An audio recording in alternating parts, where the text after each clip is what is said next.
Today we're talking about 6 different tips to help you achieve your goals in 2020. So make sure that you have something to write with and something to write on, because you're going to want to get these down and implement them this year. Stay tuned.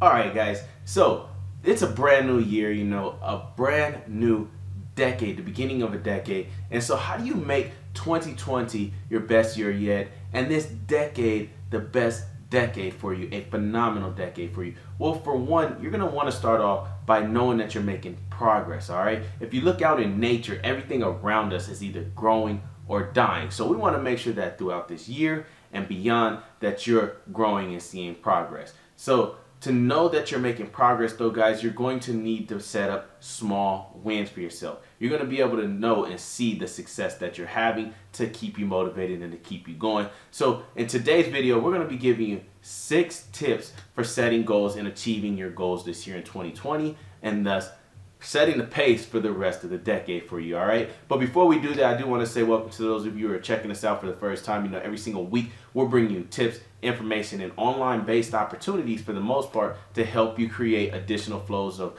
income, to create wealth for yourself, whether you have a part-time, full-time job and want to make extra money, or you're an entrepreneur who has some money, plenty of money. I'm sure that you would understand and appreciate making more. So make sure if you enjoy what we have to share with you today, make sure that you hit that little red subscribe button below and the bell notification next to it so you don't miss when we upload new content. And if you like what you see, also please do let us know by hitting that thumbs up button as well. All right, but moving on into today's video, we're going to be giving you tip number 1. And tip number 1, guys, is to begin with the end in mind. Now what I mean by that is, think about what you would want people to think of you, unfortunately, when you're no longer here. All right, think of some of the greatest people that have ever lived on this planet, right? People like Martin Luther King, people like Mother Teresa, who else? Some of the greatest athletes that have ever lived. I mean, so many people like Steve Jobs, who's gone, but these people will forever be remembered. These people their names come up in topics and discussions every single day, today. All right, so think about what you would want people to think about when you're gone. Now I know there's some of you saying, I don't care about any of that, right? Well, I understand that, and that's okay. But for me, myself, when I think about myself, I do want people to remember who I am. I do want to make such a great impact on the rest of the world that people remember me. All right, not just my immediate family, who I do most of what I do for initially, obviously, but I do it to impact the lives of people like yourself, those of you who are watching this video, or people who at some point I'll come across, or they'll come across me in life. It's a tip number 2. That is to get around people, to connect with people, whether directly or indirectly through some social media form, some video, audio form. Connect with other people who are successful in the areas of life and in the way in those areas in which you want to succeed. All right, so what I mean by that is, for those of you who adopt mentors or who have mentors and believe in mentorship, I personally am one who believes in mentorship, right? I've had numerous mentors in my life, and what I mean by having a mentor is someone who just kind of helps you, guide you along your journey and whatever it is you're trying to accomplish. All right, these are generally people who have succeeded in that area of life, in that business, in that venture, in that level of education, so on and so forth. Okay, it could be somebody who's been successful in being a parent, a mother or a father, somebody who's been successful in establishing a business in some specific industry, or creating products for some specific industry. All right, so and again, what I mean by directly or indirectly, or connecting with these people, or even just the term I use, adopt a mentor, is sometimes you can meet people. You are able to shake their hand and to speak directly to them. You're able to sit and have coffee and dinner or lunch with them and pick their brain. But sometimes you can't get close to the people who you want to learn from, who you think have valuable information that you can learn from, right?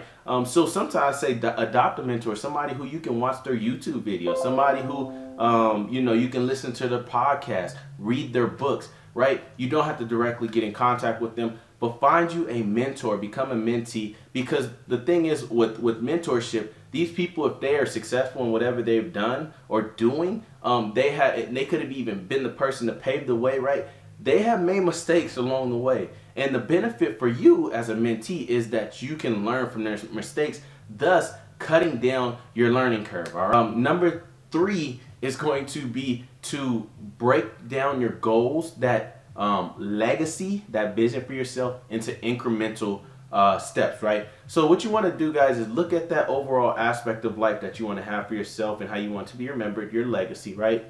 And then say, how do I get there, right? Now you get to, you know the vision, you know the outlook. Now you get to work that backwards, okay? So it's way better than being somebody who just blindly goes ahead in life, not really knowing where you're going to end up. I mean, look at people who have $100,000 in school loans, and they're working in an industry that has nothing to do with the area in which they obtained their degree, okay? So they kind of just blindly went from high school, maybe because that's what they were told you had to do to be successful in life.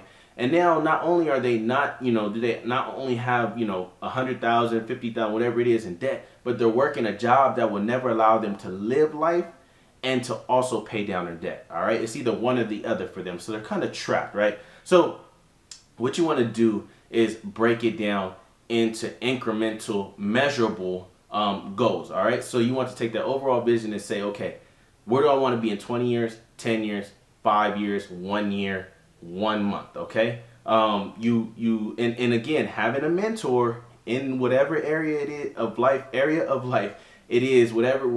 area of life you're setting these goals, having a mentor will be almost priceless to help you accomplish this, right? Because you'll get to see and pick their brain or learn from them how to go about achieving that overall life outlook, okay? But again, break it down, whether it's a daily goal, weekly, monthly to yearly, right? All these should contribute, you know, your daily should contribute to your weekly to your monthly to that yearly in 2020, and so on and so forth, all right? So again, break down your goal, your overall life outlook into incremental, measurable.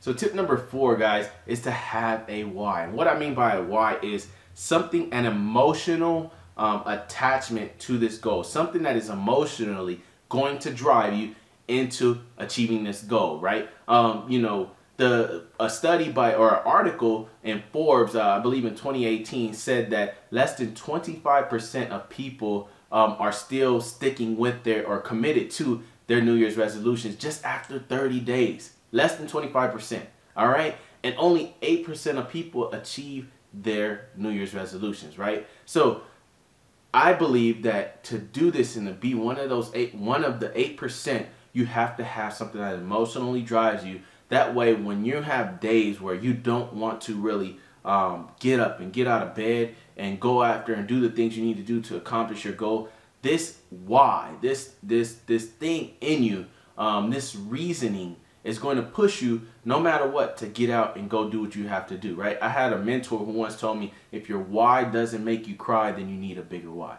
So this thing has to be something that if you were to fall short, if you were to not succeed, it has to be something that's so serious to you that you would be emotionally, maybe, I wouldn't say distraught, but you would be a little teary-eyed, right?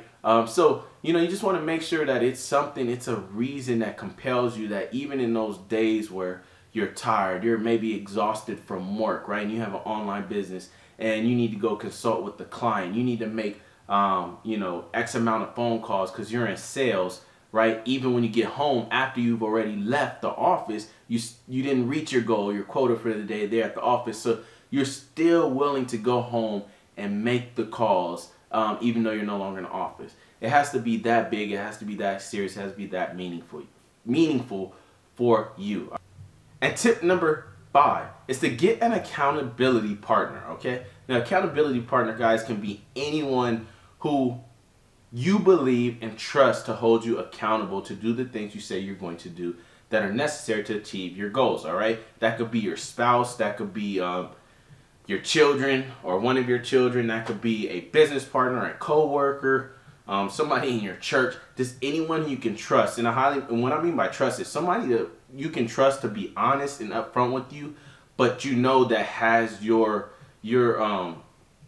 well-being at the front of their mind. Okay, they truly want the best for you and will do what you need them to do, to kind of keep you going and keep you motivated, or even just put you in line, get you in check when it comes to staying focused on your goals. All right, so somebody that you can say, hey, can you call me every week? They're going to call you. You're going to have a weekly call. They're going to check in on you. They're going to ask you questions pertaining to measurable tracking in terms of things you could have done over the last week to achieve your goal. Maybe daily, it could be monthly, but it's going to be something that maybe you can schedule either in person, over the phone, Skype, something of that sort, where you guys can talk about the progress you made, maybe some shortcomings that you had along the way, and how can you improve, right? They don't necessarily have to be an expert in this area in which you're going after a specific goal. If you do, if they are,